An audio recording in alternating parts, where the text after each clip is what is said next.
is only war.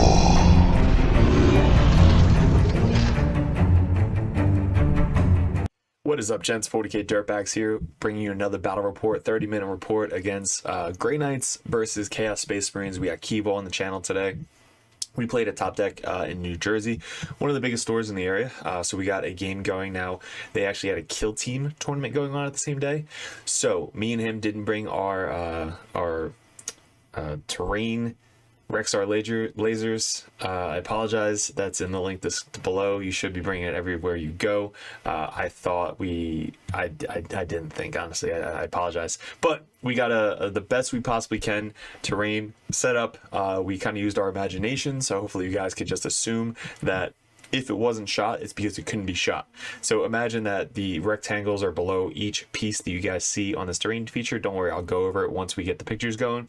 But also, everything is a ruin, and you can basically move through if you're not a vehicle and everything else. All right, so besides that, thanks for clicking on the video. If you guys are new to the channel, we did get ranked #1 Grey Knight player in the world 2 years ago for ITC, and then last year we were ranked #2 Chaos Space Marine player in the world based off those rankings. Kiva was top 50 as well in Chaos Space Marines, so we know what we're talking about with Chaos Space Marines and Grey Knights. So this list is basically my main Dread Knight Grey Knight list. We'll go over the list in a little bit, and then his list is testing out the Raiders ability, which is basically the best Chaos Space Marine detachment, I believe, and everybody else does, that you're going to be seeing in the tournament meta. So his list is trying, testing out a bunch of stuff, see what's working, see what's not working. And then for me, I really just wanted to kind of practice to see if we are bringing Grey Knights to Atlantic City or LVO or whatever it may be, whatever GT we have coming up. I want to be able to know it on the back of my hand, which I do. So we're good. After running this, it was like riding a bike, playing Grey Knights, using the mist, using the side cannons, blowing up the vehicles, getting all the stuff off. So we're going to go over picture by picture, turn by turn, what we did good, what we could have done better, and then at the end, what we would have changed about our lists. So what we have coming up for Dirtbags, Dirtbag Patreons, we wouldn't be doing this without you guys. You guys will be able to see these videos ahead of time on patreon.com. Plus, there's a lot of different stuff you can only see on Patreon, like tactical videos, that's specifically up there. We're upgrading once we hit to 10,000 subscribers. So if you guys want to support the channel and have a coach in your corner like one of us, you guys get to subscribe for $10 a month and ask us any questions anytime, anywhere, for tactical list ideas and just general questions about the game. So that's good for the competitive Dirtbags. And then Grandmaster Dirtbags, if you guys want to see these lists played live for you on our Monday Night Gamings, we can actually play your list or play something similar to help you get better at the tactics so you guys can see how we play it. And we do once a month call to go over anything that you have coming up, like an RTT or a GT that we can prepare for. I'll be able to do a call with you on Discord if you guys are Grandmasters. So, and you get the one-on-one coaching with everything else below. So we have LVO coming up. That's all the way not till January. We have Nova, which is going to be in August. We have LSO, which is the first time me and Mike are going out there in Texas. That's coming up in July. And then this month, we're actually going out to Atlantic City Open. Not sure if I'm running this or the Cultist build for Chaos Space Marines. And also we have merch. So the new merch we got coming up is the widgets. So the widgets came in a couple weeks ago. They are fire. Used every single game. They're super bright, so they're very, very hard to lose. And they got the Dirtbag logo on it. So if you guys are interested in the widgets, those are up on Discord. All the stickers are still up on Discord, as well as dice. And then any proxies you guys want, hit me up in Discord, so that way we can send it out to you before any tournaments you have coming up. So merch is up on Discord. Rexar Lasers, shout out to them. We're working on new merch for 9-inch widgets, objective markers, markers for wound counts and CP counters. We're working on that, so that's going to be coming up probably when we hit 10,000 subscribers. And hats and shirts, Mike is working on that as we speak. So let's get into the lists, and then we'll go over turn by turn with the pictures that we took about the game. All right, so today we got Drago with 5 Terminators. We got Stern, an Assassin, 1 Grandmaster with Sigil, 1 Grandmaster with nothing, 3 regular Dread Knights. All of these guys have hammer, side cannons, and flamers. 1 strike man, 1 interceptor squad, and 3 tech priests. 2,000 points. All right, what do we got today? So I've got 3 lords. The red lord has the scout enhancement. I'm playing Raiders or Renegades and Raiders. 2 units of Chosen, 1 unit of Legionnaires. I've got a 10-man Rubric squad, 2x3 bikes, 2x10 cultists, a 10-man blue Talon squad, and then a 5-man purple Talon squad. And 2 Nurglings. Yep, 2 Nurglings, 2 Rhinos, 2 Vindicators. Nice. That's a lot of shit. Dude, the fallback strat with them is going to be scary. Yeah, but the thing is... All right, guys, so those are the lists. Like I said, I've been running that list for a little bit now. Even after the point increase for Grey Knights, I basically just reduced the 10-man to a 5-man, and I think I added an Interceptor squad, and that was about it. So nothing really changed about my list. For his list, just super mobile, can advance everywhere.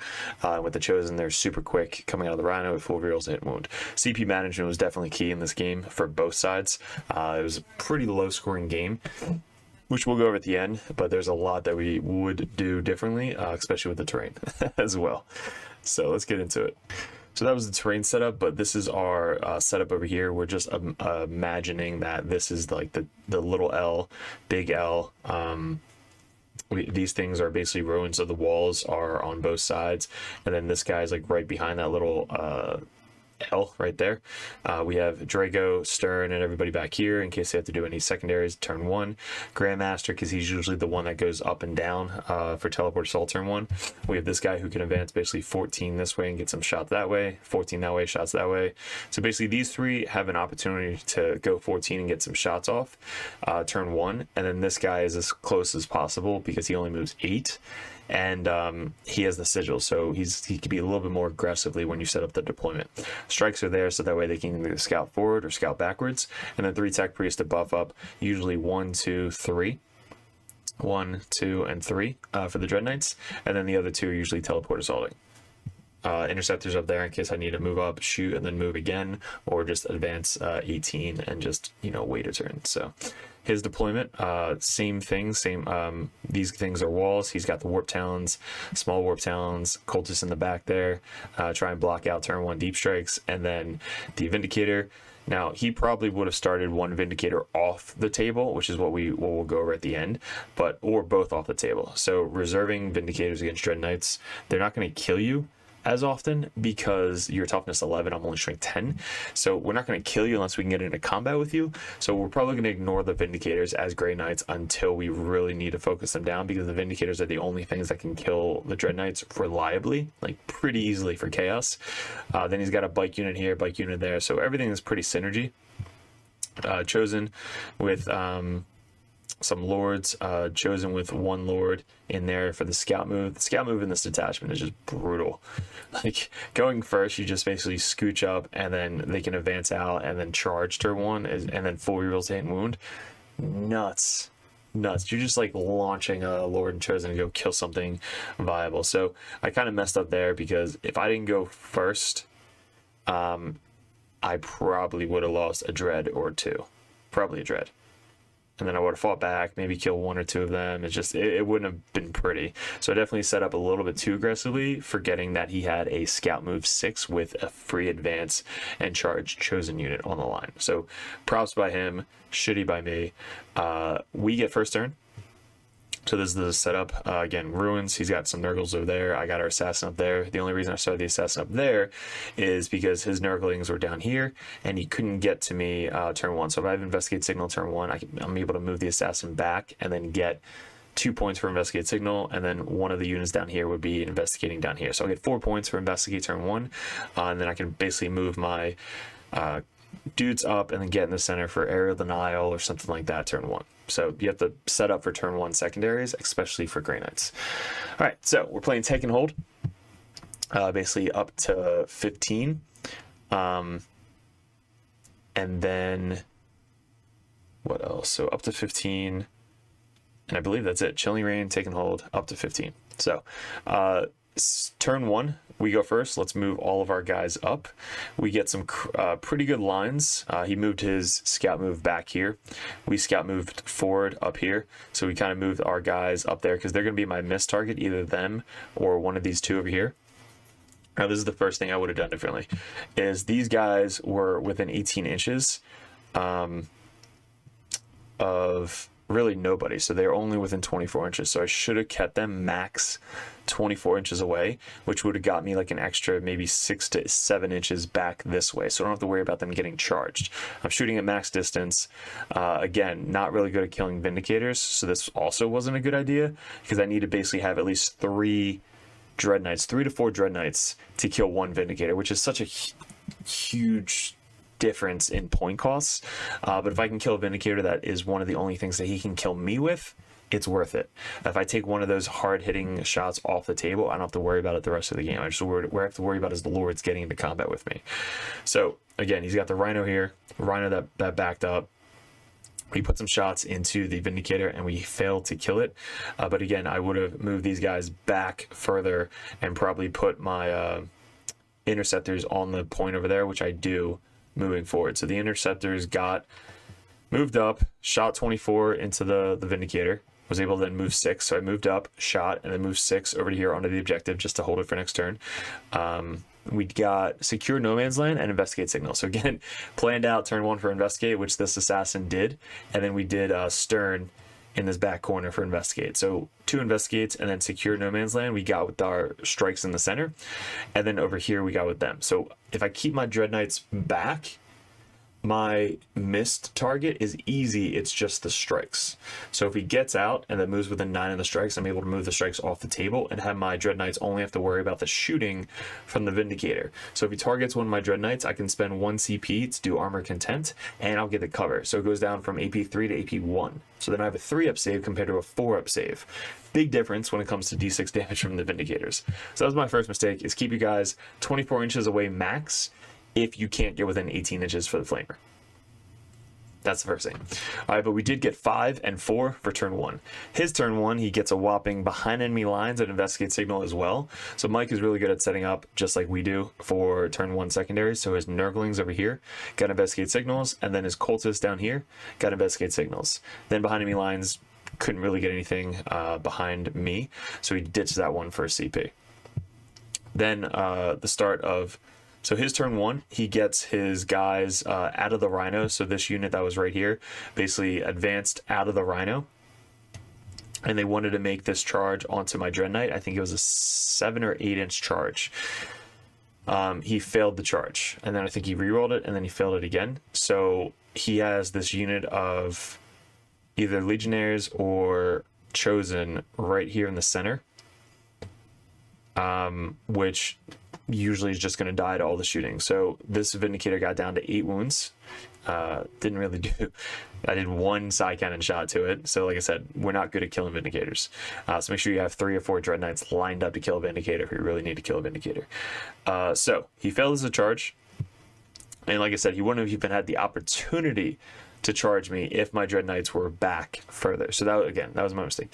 But we picked up our strikes from the mist. So we moved these guys up. We missed the strikes up. And now they're safe. So we had 10 for primary because we controlled the top one. And then we controlled the one in our zone. And our secondaries were storm hostile objective and bring it down. So we have to try and steal the center objective and kill tanks. So he's got a Rhino just chilling behind this thing, which we can see from pretty good angles over here. He's still has the Vindicator there, which, again, it's going to be really tough to kill unless I can get into combat with him. His bike's moved up, didn't get on the objective, but they're about to munch my shit in a little bit. And then all the other dreads kind of scooted over. If you see these 1 dices anywhere, right here, that means that it's buffed up for the +1 to hit from the Tech Priest. But the Tech Priest is back here following this guy around.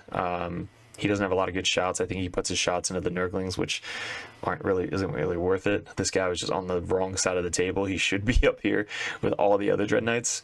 Assassin came back down over here. And I think our shots went into killing most of this unit to shooting. I then charged this unit with the Dread Knight and killed the Lord that was left.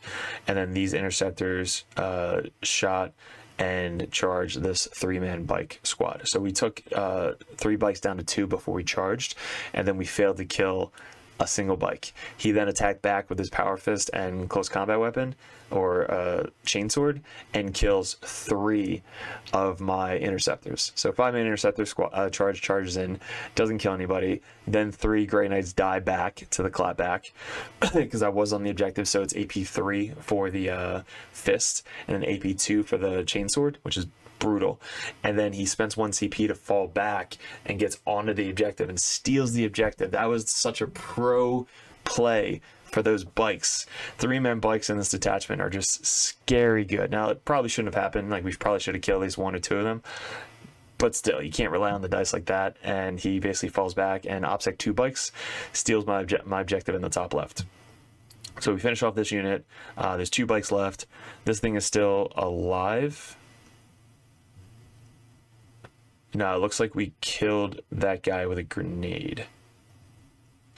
Yeah, so all these dreads lined up and shot over here, killed it. This interceptor squad chucked a grenade at this to finish it off. So I think I took it down to 3 wounds, and then one of the side cannons killed it, and the rest of the side cannons went into this rhino over here. Yeah, so we killed this tank, and we got 4 for bring it down, so then we didn't touch any of the other rhinos. All right, so we got 4 for bring it down, so we killed this tank, and we got 5 for storm hostile objective over here. I rapid ingressed, another pro play, right here, the strikes, because OPSEC 2 strikes, we basically were on this objective, and we spread out 2 inches on each, came down within 3 inches. Sorry, I didn't rapid ingress. On my turn 2, I came down 1 CP and came outside 3 inches of the rhino and spread out, so that way his guys can't get out of the rhino this way. They have to go that way, because you can't disembark all the way if you're within 1 inch of an enemy model. So you have to disembark at least 1 inch away. So they have to either come back on this side, which I'm fine trading my strikes for, you know, some chosen in this rhino. So instead he has to go out that way. All right, so we steal the center. Bike's still there. Drago came down here, got out of line of sight of that Vindicator up top there. So he came down here on this objective just to kind of wait a turn. I didn't want to waste the extra 3-inch charge just by killing bikes. So he just came down here, put some random shots into the Nurglings. And that was my turn 2. His turn 2, he gets 10 points because, again, he stole that top objective from me. And then his backfield objective still has all his warp talons about to charge out. So it's going to be a bloody turn. He gets extend battle lines and deploy teleport homers. So he has to deploy in the center, which he does with his rhino. And he's got to control one of the objectives, which he already does. So this is what it was. Basically, charge into, failed. He charges back. We killed there, charge up, kills the Lord, tries to block the movement, so that when the guys get out, he can either stand there and try and charge that way, or if he moves up, I can then mist away my my Dread Knight over there. So kill the Nurglings, great. Kill 1 bike, cool. And then this is his turn 3. So extend battle lines. He basically moves out his warp talons to finish off my strikes right here. So his 10-man warp talons come out, charge. They were on the objective, so they get AP3 full rerolls to wound all my strikes, which was good. So he kills all of them, and then he disappears. So they disappear. This unit waits. He doesn't sacrifice them. He just scooches up. This rhino scooches up and does deploy, so he gets 3 points for the center. These guys come on the side table edge from reserves. Bikes are staying there to hold that objective. He brings down some Nurglings in the top left corner here to try and block out more of the deep strikes. I did mist away my my Dread Knight right here because I really don't want him. I want to save him, so I missed away him. And then all these guys are still down here waiting to go. So I think he has 5 warp talons left, 10 warp talons. And I believe that is it. Cool. So both warp talons went off the table. All right. So that's what he did. He basically charged the 10-man into the last 2 interceptors down here. And when he brought his guys out, I misted my Dread Knight right here. So that's how he was able to mist away. And then I gave enough room for the Rhino to come around to do the deploy in the center. And then the other 5-man down here hopped out and killed this strike squad because of the AP3 on the objective. So with Dark Pact, exploding 6s, I think you rolled a ton of, I don't know how many 6s, but full rerolls to wound AP3 kills the strike squad down here. So they jump away. The 10-man kills this, they jump away. So it was now the Warp Town's off the table again, and he's basically just setting up, getting ready for my Dread Knights to come back and do some shit to him turn 3. So turn 3, we get 10 points for primary. We control we control the backfield, and Drago and his squad still control this. So I can't leave this objective because if I do, I lose out on 5 points. So they didn't teleport assault. I think we teleport assaulted the Tech Priest, Stern maybe, and I think everything else stayed on the table because everything's in line of sight now anyway. So we have to protect for his rapid ingress. So his turn 2, or turn 3, sorry, his turn 3, he rapid ingress this 10-man unit over here, which is super scary. Now they're literally right next to Drago's squad down here. We brought down our assassin in this back corner there because we got cleanse and overwhelming force. So Drago stays there to cleanse on the bottom field. We get cleanse in the center with Stern because he gave us 9-inch deep strike right here, so we're able to get in the center and cleanse because he didn't have anybody there. And cleanse and overwhelming force. We have to kill shit on objectives. So we have to kill these 2 bikes, which should be easy. And I think that was all we were able to kill. So overwhelming force, we get 5. We kill them. Who else is on an objective? Nobody else is on an objective. So who do we kill on this turn? That's what happened. So we kill this Rhino from the Dreads. So we blow it up pretty easily. Strength 10 on the toughness 9, 3 damage, AP 2 indoor cover. We kill that pretty easily, and then he actually moves his guys onto the objective, I guess by accident. So he brings out 5, trying to hide, from cover, but 5 guys over here and 5 guys over there, and that's what left this dude right here. So we killed the Legionnaire unit that was on the objective, which left the Lord on 2 wounds. Then he still has his chosen unit back here with the other Lord off the objective. So that's how we were able to kill 1, and then we obviously killed the bikes on that objective. When the Dreadnought scooted up, he basically moved up, shot, and then charged the Rhino over here to kill that Rhino as well. So we killed both Rhinos, so no more transports. And we killed a unit of Legionnaires with the bikes. And he again, rapid, these guys are still 2 bikes over there. So what does he have to do? He's got to get he's got 5 points for primary, so we control this, this, and this, so he only controls his backfield objective. He has overwhelming force and secure no man's land, so he has to control one of the objectives in the center or 2, and then kill people on the objective. So these Warp Talons hop over to here, which were 9 inches of Drago. So he forced me to do mist. So when I missed Drago's unit off the table, he moves up his bikes onto the objective, so that way he can control that one finally.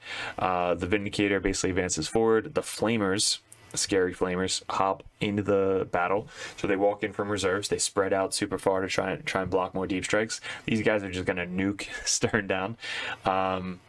This dude who's battle shocked moves over to basically get ready to either kill one of these 2. These guys advance out to again kill one of these 2. I can't miss this guy away because Drago is way more important. He still has his once per game ability. The Cultists advance up. Nurglings move up. The Warp Talons back here, 5-man came back in my backfield objective to try and charge my backfield to steal that. So what I had to do was to keep my home field objective, I rapid ingress Drago onto my home field objective. So that way if he does happen to make the 9-inch charge with a reroll, I have Drago there to still have primary on my objective and keep it. Even if he charges into Drago squad, that's fine. I think I'll survive it. But if not, let's say he fails his charge, then Draco can just teleport assault back next turn and come back down and get the +3 charges. So that was a really good play, bringing them off the objective and then rapid ingressing. Let's say they had capture enemy outpost or something. That would have been perfect for coming back down on your home field objective. So he makes the charge onto Stern. Stern then gets back up on a 2+. So when these guys run away, Stern got back up on a 2+, was still on the objective. His guy is battle shocked, so he's OPSEC 0. So then Stern actually controls that point for me on turn 4. So that was huge. Stern coming back on a 2+, his guys running away. Now he could have kept those guys there, but he probably would have lost all 10 of them. So his Warp Talons stay on the point just to try and deny me 5 points. He then would have lost all of his Warp Talons to all the shooting and charging from the Dread Knights that are still alive. So most of my Dread Knights are on this side of the table because the Vindicator is on this side of the table. So if the Vindicator was vice versa, they would not be over there. So like I said before, stay away from the Vindicators. If you can commit all of them to kill it, kill it. If not, just try and stay away from them. So what do we do? Drago's there. I think he gets picked up. Like I said, this is what happens. So Stern's in the center to control that. The Lord died. This guy is alive on 2 wounds. This thing advanced. He spent 1 CP to get the +1 to charge onto this guy because he's on an objective. That's the advance and get +1 to charge. So when he charges me, he fails it. I think he needs an 8, goes down to a 7, doesn't roll 7, and then he doesn't have a CP because he got the +1 to charge, which I don't know what's better stats. 8 with a reroll or 7 without a reroll? Probably 8 with a reroll. So we learned that there. And if you would have charged this guy, kill him, maybe pile onto the objective. I just think failing that charge, these guys didn't really get the mileage out of what they could have. So that was 2 failed key charges that Keevil had, which definitely would have changed the game. So this Dread Knight's still alive with 2 wounds. Not as good with 2 wounds, especially without being buffed. I probably should have moved him back instead of moving forward with 2 wounds just to try and get healed for 1 more turn. But we're going into turn 4. I get 15 for primary. I hold that one in our home field. These guys, again, rapid ingress down here. So the CP for this detachment, just keep rapid ingressing your 10 Warp Talons just to fucking threaten the entire table. The Dread Knight runs back here to clean up the Warp Talons. The dude leaves the objective to come back here to try and kill the Warp Talons. So then he's split. He either has to hold my sticky objective next turn, or he has to move forward and try and kill some of my Dread Knights up top. So this is what we're at the end of turn 4. I get 15 for primary. Defend Stronghold, I ditch because he has 10 Warp Talons on my objective, or near my objective. So if he steals it, I have to keep Defend Stronghold again for next turn. Extend Battle Lines, I get 5 because I'm able to control my backfield and control one of the objectives in No Man's Land. And then his turn 4, he gets 5 for primary. So he held... I believe this objective right here with the bikes. So he's holding this objective. He gets 5 for primary. Drago came down this turn, right in the center here. So he had 9 inches from the Vindicator right there, 9 inches from the other guys over there, which were able to land right about here. And since I was able to land there, I was 9 inches away from the cultists on the objective. So going there, I basically made my 6-inch charge. I think I rolled a 12 or something, 11. So I make my charge. I obviously obliterate the cultists and then pile in on the other side of the wall onto his objective. So I steal his home field objective, which stops him from getting another 5 points for primary. Then on his turn, again, he gets 5 for primary. No prisoners and storm hostile objectives. So his no prisoner options are the Dread Knight, Stern, these 2 Dread Knights, the character, or these guys over here. Obviously, he's not going after Draco and the Terminators, and the easy targets are the Tech Priests, and then this guy with 2 wounds. So his turn, he moves up his Warp Talons. He basically ignores my home field objective, and then starts going up this way. He goes after both of my Tech Priests.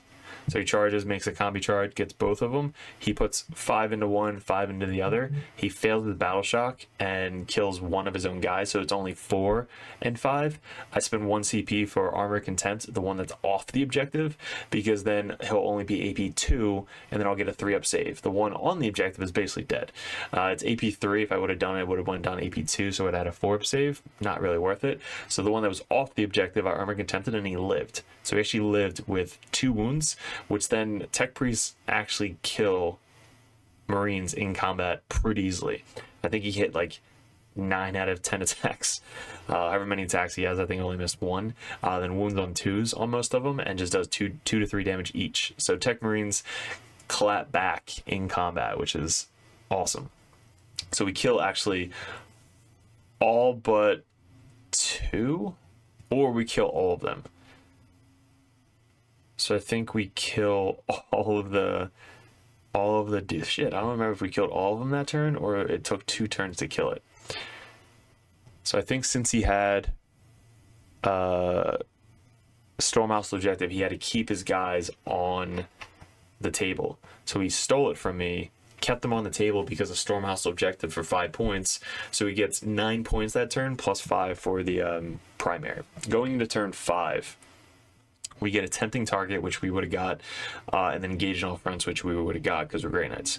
So we have this quarter, that quarter, that quarter, and that quarter. All he has left after turn 4 is 1 flamer. I believe we killed the bikes. We killed the Warp Talons. He has Nurglings up here.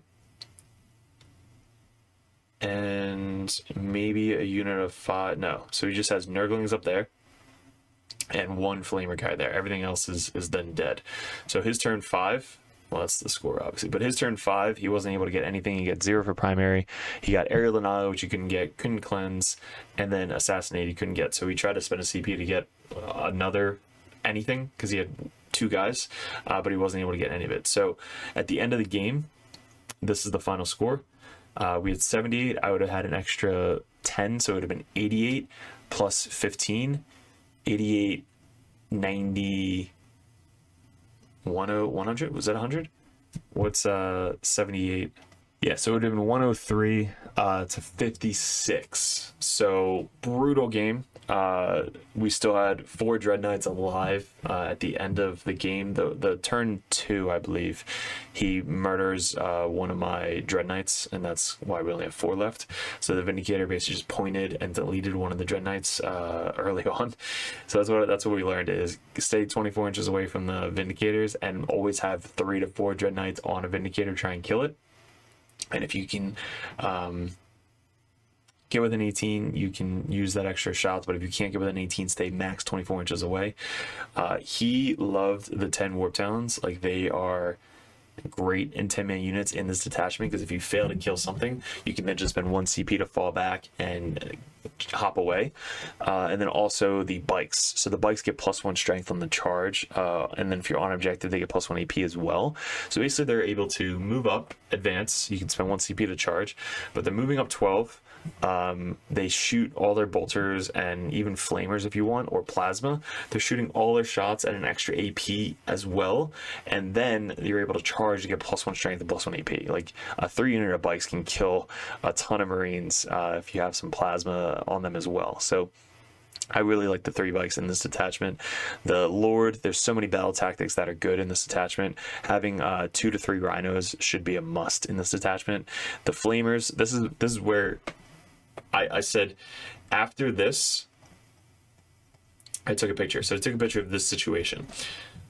During the situation, he didn't bring his flamer guys in, the rubrics. So you could split them up into 2-man units and have them in rhinos if you want, or just have the 10-man unit just for the Overwatch and all that stuff. So it's just up to you if you want to do the 10-man or 2 5-mans. But what he should have done was bring the rubrics on in this corner over here, and then just flamer all of the rubrics into the Paladin or the Terminators, and AP2 ignore cover full rerolls from the flamers would have killed probably 4, if not 5, probably 4. Probably would have killed 4 Terminators with Drago. So, and then the bikes they scooch up and put all of the plasma into the remaining Terminators to try and finish off that squad. And then it's just Drago left. You don't have to charge him. Drago's off the objective. So the objective now is null and void. And Drago then loses basically his once per game ability, because if he is by himself, it's not really as effective as him having five Terminators with him. That's super scary. But him by himself, he's really just going to be maybe just doing actions for the rest of the game. So that was the one thing I said to Mike. I was like, after you're done your turn, let me just tell you what I would have done. And that's why I took this picture, because if he reserves the guys over here, just puts all the flamers in and moves the bikes up and puts the bikes in, that would have killed a bunch of Terminators, and that would have definitely changed the game. Then there's nothing you could change with the failed charge. It's like it just thinks that he failed the 7-inch charge turn 1 with these guys here. I shouldn't have put these guys there. These guys should not have been there. They should have been back here, which shouldn't have even given the option to do it. So that was my mistake. But he did fail 2 7-inch charges, which left that unit vulnerable right there. So that sucked. And then he failed the charge on turn like 4 or 5, which basically just gave up his last unit right here. So he could have charged into this guy and either piloted in his Lord into this guy to try and kill him by himself. Because I think the Chosen, let's say you charge in this guy, you put the Lord, I guess you would have had to like maneuver it different. Like the Lord starts out here, charges in, ends closer to like this guy, and then piles in to get into combat with this guy. Like there's some way you could potentially do it. And then just put the Lord into all of his decks into there. Full rerolls if you have the CP. But at least you make the charge, because this is like a 2 or 3 inch charge. So you charge, successfully make the charge, pile in, get this guy. If not, you at least kill this guy. So this guy is then dead, who's not able to really do anything the rest of the game. But yeah, that charge, failing that charge. So 2 failed charges from your chosen units was a brutal setback in the game. Like you kind of will lose the game at that point. So it sucks, because killing those 2 definitely would have changed the game a lot. But yeah, so that was the difference. We liked the Warp Talons. The Vindicators are great at killing Dread Knights like really easily. Predators aren't the best at Dread Knights, but at least killing infantry for the Terminators are really good at. What else? He probably only needs 1 cultist unit. I think he only had, he had 1 in reserves, and then the Flamers having either adding another Rhino or bringing them on sooner to get their points back. This game they didn't really get their points back because he couldn't really walk on in Flame or anything. So yeah, that was the biggest thing. So let me know what you guys think, what we did good, what we could have done better. 30-minute battle reports always coming up on the channel. If you guys are Patreons, you guys get to see this first on patreon.com. So head over there to support the channel. I wouldn't be doing this without you guys. And if you guys are interested in the competitive Dirtbags, if you guys are Grey Knights, Chaos, any of the armies that we play, we can help you guys out, make lists, answer any questions, anything you guys need. That's really good having a coach in your corner at all times. Anytime I play a game, I always want to try and find the best people and just pick their brain and ask them questions and what list they're running and stuff like that. That's the whole point of the competitive Dirtbags. Then we have the Grandmaster Dirtbags, where if you guys want to see specific lists or talk strategy via Discord, we guys get a once a month call with one of your coaches to go over ideas and tactics, preparing you for that RTT or GT that you have coming up. So if you guys want that support, head over to patreon.com. If you want any of the merch, the widgets are legit, the dice, Dirtbag dice, objective markers, Rexar lasers, terrain, obviously not this video, but most of all my other videos have it in there. But guys, appreciate it, good luck, and we'll see you in another video soon.